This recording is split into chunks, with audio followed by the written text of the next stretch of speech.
That's why it hurts me sometimes when they still look at me like an underground artist. Woo! Y'all gonna make me lose my mind. Let's go. Let's go. It's your boy DK. Hey, I'm rocking with you. And I know you're watching us, so you're rocking with us too, man. Come on, man. Stop playing. Next up on the docket, man, I got my main man, the Saloon Bobo. Hey, the rap Donald Trump. Hey, the rap extinguisher. Come on, man. Hey, I got me the rap Terminator out here, man. All the way from Saloon. Y'all already know the name. King Kao Denero. Come on, man. Stop playing. Hey, what's up, buddy? How you doing? Good, brother. Good. How you feeling, man? How's everything, man? It's a blessing to be here. You. Hey, it's an honor to be here talking to you right now, man. Shout out to Soul Mix. He the one that linked this up. Hey, shout out to you, brother, man. You're a real one, man. And then Cal, shout out to you for taking time out to talk to me as well, man. You're a real one for that too, man. And I see you also be posting up some of the work that we out here on YouTube be doing as well, man. So it's a blessing to have somebody like you that keep in touch with the fans and stuff like that, man. Straight up. How you been though? Let's just just gonna have conversation, man. Whenever you're ready to bounce, because I got a bunch of questions for you. So whenever you're tired, you want to bounce, just let me know, and we just end the shit. But how you been? With the whole Corona shit happening. Man, it's been a little hectic, you know what I mean? Like pretty much it caught me off guard because I just worked on my album. I was about to drop it over here. I was supposed to have a stadium show, and next thing you know, Corona hit, you know? I thought it was going to just be for the States and Europe and all that. But my show was supposed to be on a Saturday, and then the statement came out from the government on a Wednesday. So it kind of crushed me heavily, you know what I mean? A lot of investment was made, time, effort, energy. But, I took it like, it's bigger than myself, you know what I mean? A lot of people are struggling, people going through a lot of stuff. So it's only right for me to just fall back, and take it in. So I did a sensitization song, put it out just to like try to sensitize the fans so they know what time it is. So it's tough, brother. It's tough for the whole world right now with the Corona stuff.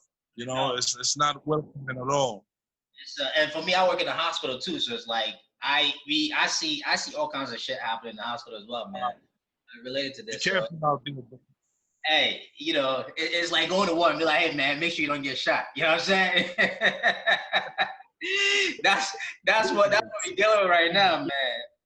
But I mean, talking about so I posted up like an image and I said, hey, ask Kao Denero a question.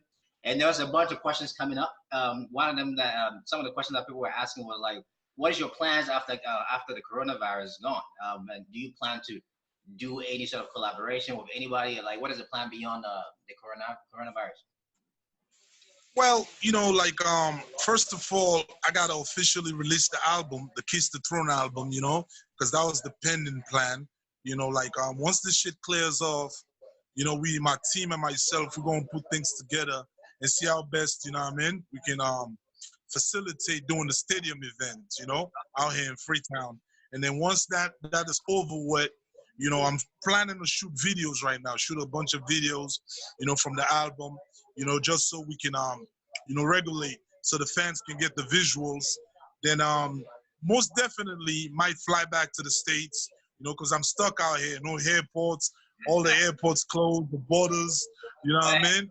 I'm sure you get come out to that, man. So hey, listen, if I wanted to be stuck somewhere, I want to be stuck home, man. Trust me.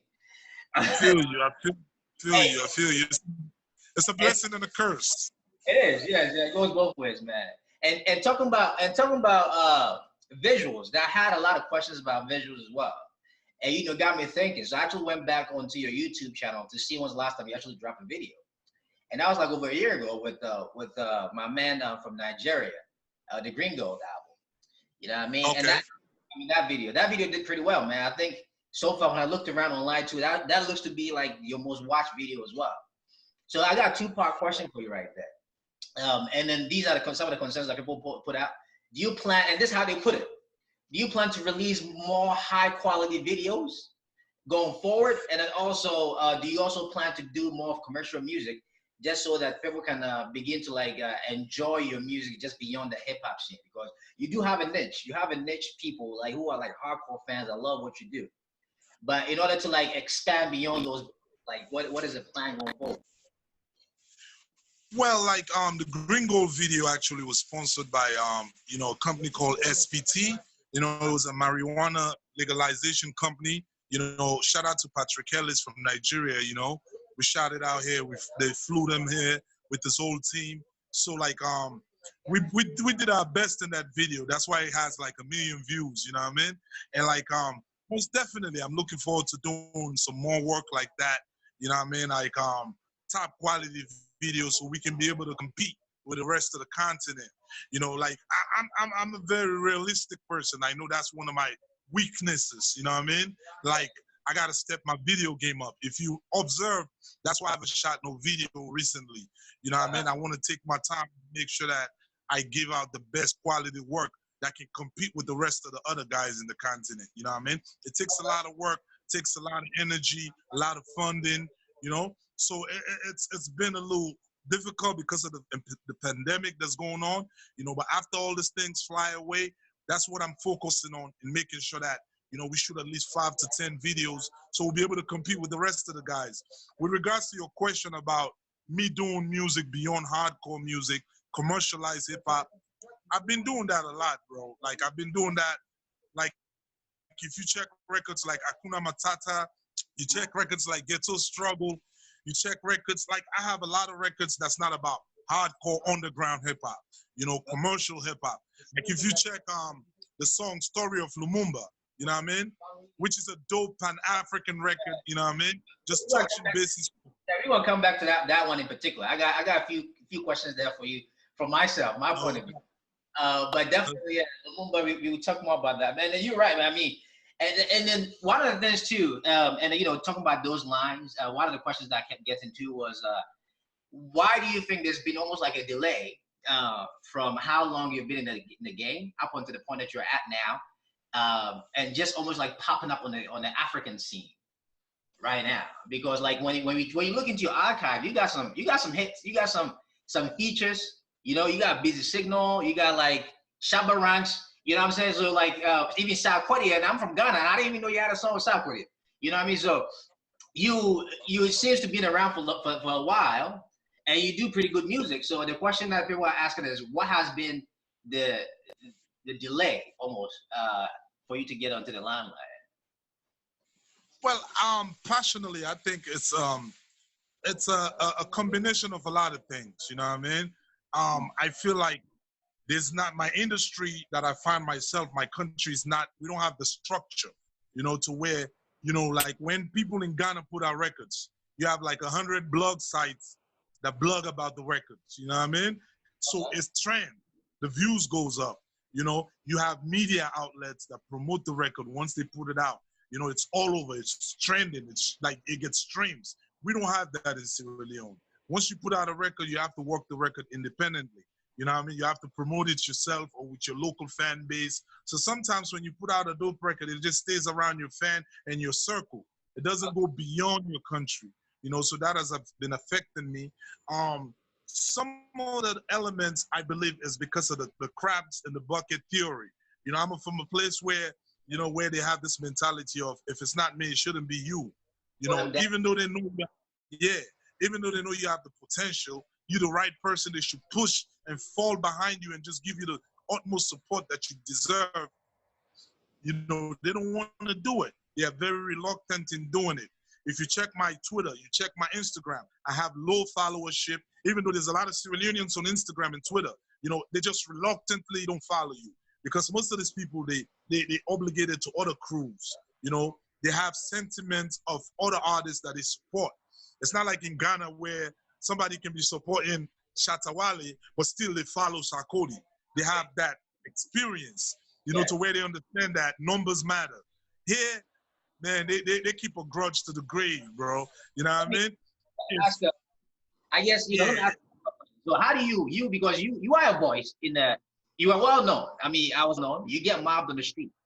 You get what I'm trying to say? So it's almost like I don't know so much about Sierra Leone music up until recently, but I also recognize that you guys have a lot of talent out there too, right? Right. And it's almost like there hasn't been that much attention there. So for somebody like you who has had that opportunity to almost like you are like the driver of this shit right here, or even the captain of it. So what is it that you plan to do to make sure that you steer that into like a direction where Sierra Leone music will come up? And I don't know if you do watch a lot of my reaction. I always say, man, forget about the 7 million people, yo. Be in the digital world, you got to somehow. If y'all keep doing whatever y'all doing, because people recognize quality, right? So if you're putting out quality music, you're putting out quality videos and visuals, like that will get to people. But anyway, so that I'll just put it to you. Like, what is it that you plan to do to bring up the Sierra Leone sort of like music industry to a full where people can recognize it and associate that to and recognize Sierra Leone as, okay, that's one of the most prominent West African countries making Afrobeats or music in general? Well, one thing I'm trying to do is advocate with the government to where they can network with the cell phone companies, this telecommunication networks out here, to where they can lower the tariffs for the fans. You know, internet is very expensive here. That's why most of my fans, if you see the crowd, but half of those people don't have access to internet. You know, the best they can do it, the best they can do it. One of your lines, man. I forgot what you said. Something about your crowd is something that is my fans like internet access, but still I'm still their favorite. Favorites, right? There you go. Right. That punchline was man, because and it's factual. Yeah, you know what I mean. It's factual, bro.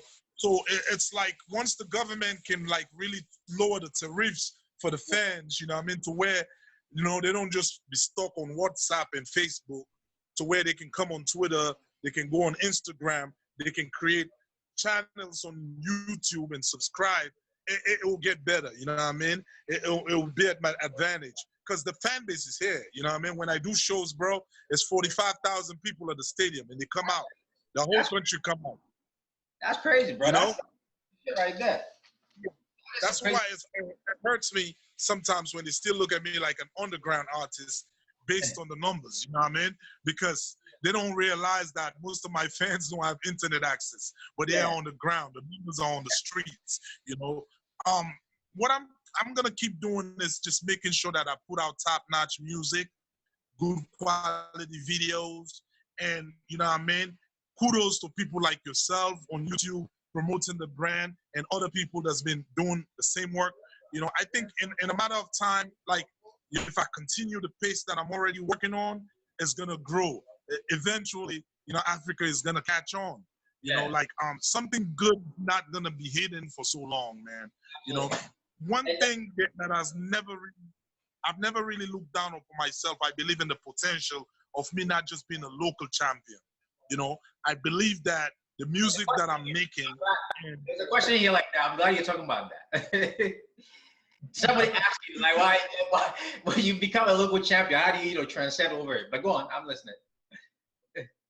You know, so I do feel like inside of me, I believe that I have the potential to go beyond just Sierra Leone. You know what I mean? It's like I'm not destined to just be a local champion. That's why, you know what I mean? Even though I've done like 10 projects, 10 albums, I never gave up. Some other guy would have given up by now. Like, you know what I mean? Would have been like, you know what? This shit is just, let me just be comfortable with just being a superstar in Sierra Leone. But I felt like, you know what I mean? They've been sleeping on us. The African music scene has been monopolized to where it's just certain countries getting the shine. You know what I mean? They don't open doors. Like, check the States. When New York was hot, they opened the doors for LA. LA rappers swung in. They came through. You know, when LA got hot, they opened the door for the South. Southern rappers start coming on. You know, it's not the same here in Africa, you know what I mean? Hey, yo, what up, what up? It's your boy, man. I'm Kao Denero. I'm rocking with you, DKA Entertainment. You already know what it is, man. Let's get it popping. That's it, man. Hey, y'all heard him, man. Y'all heard him, man. That's your king, Mr. Kiss the Throne, Mr. Donald Trump, Mr. Rap Extinguisher, Mr. whatever the fuck you wanna call him, man. Mr. I Rep the Hood, y'all. Come on, man. Hey.